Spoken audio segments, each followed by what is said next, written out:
première rencontre, depuis 1000 ans, entre le pape et le patriarche russe, visant les satanistes khazarians, publié par Benjamin. La première rencontre depuis 1000 ans, entre le chef de l'Église orthodoxe russe, et le pape, vise à cimenter une alliance, contre la mafia khazariane, adorateur de Satan, disent les sources russes, et celles du Pentagone. Ceci est important, car la recherche en criminalistique, par cet écrivain, a démontré que le Pentagone se rapporte finalement à l'Empire romain, lequel est dirigé publiquement par le pape, et que l'Église orthodoxe russe est le pouvoir, derrière le président russe, Vladimir Poutine. Le patriarche Kirill, de l'Église orthodoxe russe, accepte de rencontrer le pape, à Cuba le 12 février, alors que l'Est et l'Ouest en sont à s'unir, pour combattre la mafia khazariane, ainsi que l'a fait savoir un responsable du Pentagone, quand il a décrit la réunion prévue. Henry Kissinger, le larbin de Rockefeller, a été contraint d'accepter un monde multipolaire, et de déclarer que la Russie n'est pas une menace, mais un partenaire essentiel, a poursuivi le fonctionnaire.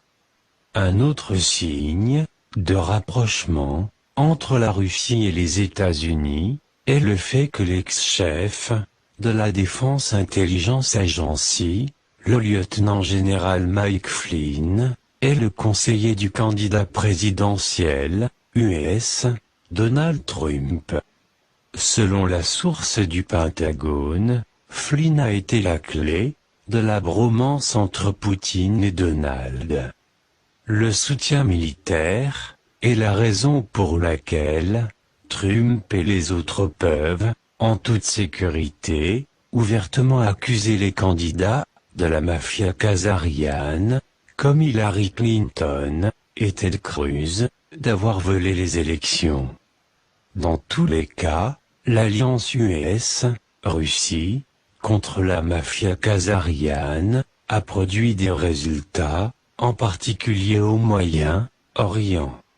Le gangster top niveau khazarian, la chancelière allemande, et fille de Hitler, Angela Merkel, s'envole aujourd'hui, le 8 février, pour aller rendre visite à Recep Erdogan, le président satanique khazarian, turc, assiégé, suite aux grandes défaites, en Syrie, de leurs armées, par procuration.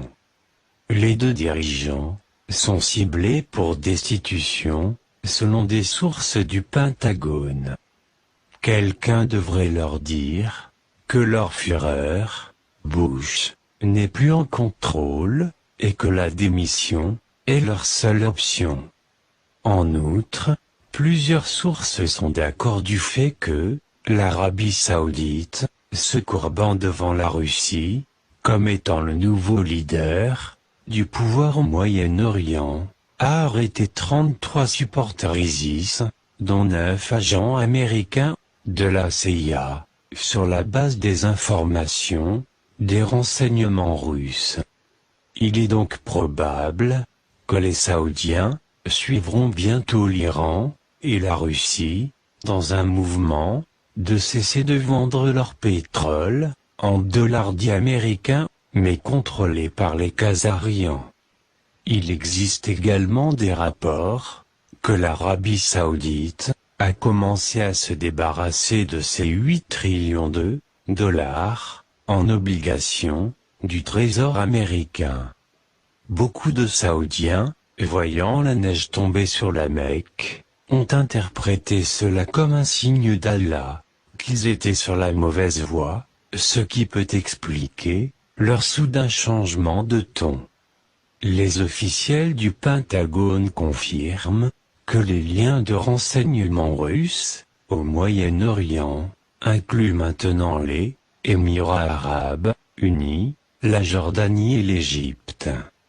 Israël, face à un boycott mondial, et des sanctions de l'ONU, en est présentement, à se courber également, devant les Russes. Cela signifie que, si l'Arabie Saoudite, quitte aussi, comme elle semble être prête à le faire, la Turquie se retrouvera toute seule, et devra faire face, à la catastrophe et la partition, à la suite de la tentative stupide, de M. Erdogan, d'avoir utilisé la force militaire, pour recréer l'Empire ottoman. Déjà, 1300 hôtels turcs, ont été mis en vente, pour cause de faillite, suite à la baisse du tourisme, et des violents combats, qui ont éclaté à l'intérieur de la Turquie. En outre, en exclusivité dans ce bulletin de nouvelles, les responsables indonésiens rapportent que 4000 terroristes armés, financés par le gangster Kazarian, George Soros, étaient détenus dans la partie indonésienne de l'île de Bornéo.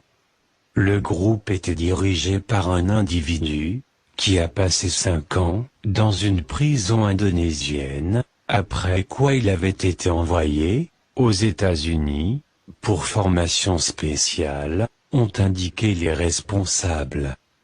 Quand il est revenu, il a utilisé les fonds d'une ONG, financés par George Soros, pour mettre en place et armer une milice musulmane fondamentaliste, appelée Go-Tatar.